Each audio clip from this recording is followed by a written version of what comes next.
It's been another really challenging year for organisations working with communities and people most in need, and once again it's been a huge privilege for the Big Lottery Fund to be able to work with so many remarkable people and projects. We've just been adding up the figures, the results are in, and we've distributed over £600 million to people, helping make a difference on the things which matter most to them in their communities.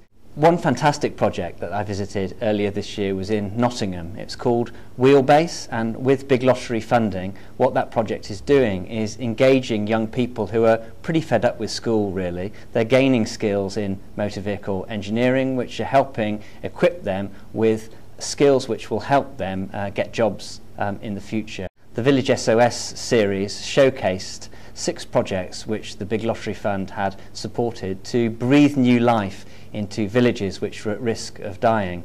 I visited a school for food which was offering wonderful opportunities for people to learn cooking and catering skills and develop produce which they could then sell on, and it was acting as a magnet to bring people into Tideswell.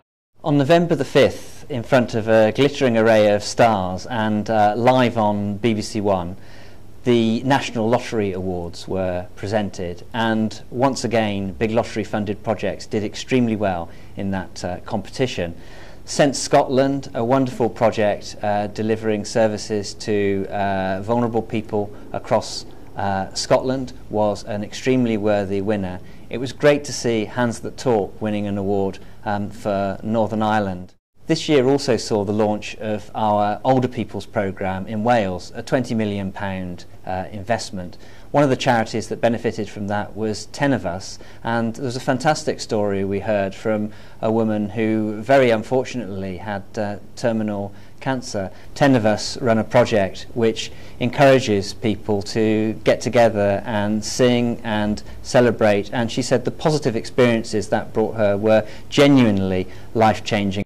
Once again, the Big Lottery Fund's Heroes Return programme in 2011 supported hundreds of veterans to go back to services and events to commemorate things which happened in the Second World War.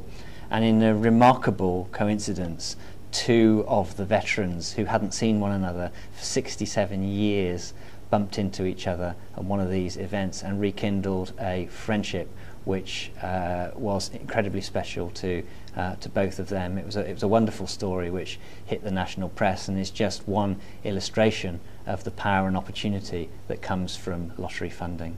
While the Big Lottery Fund is only as good as the projects which we fund, I do want to take this opportunity to thank the people who work at the Big Lottery Fund. We have incredibly committed staff who day after day go the extra mile to make a difference to communities and people most in need. It's obviously impossible in a short message like this to do justice to the huge range of projects and organisations which the Big Lottery Fund supports. So if you do want to find out more, please take a look at our website. And all that remains for me to say now then is have a very Merry Christmas, and here's looking forward to a great deal more support for fantastic individuals, communities and projects in 2012.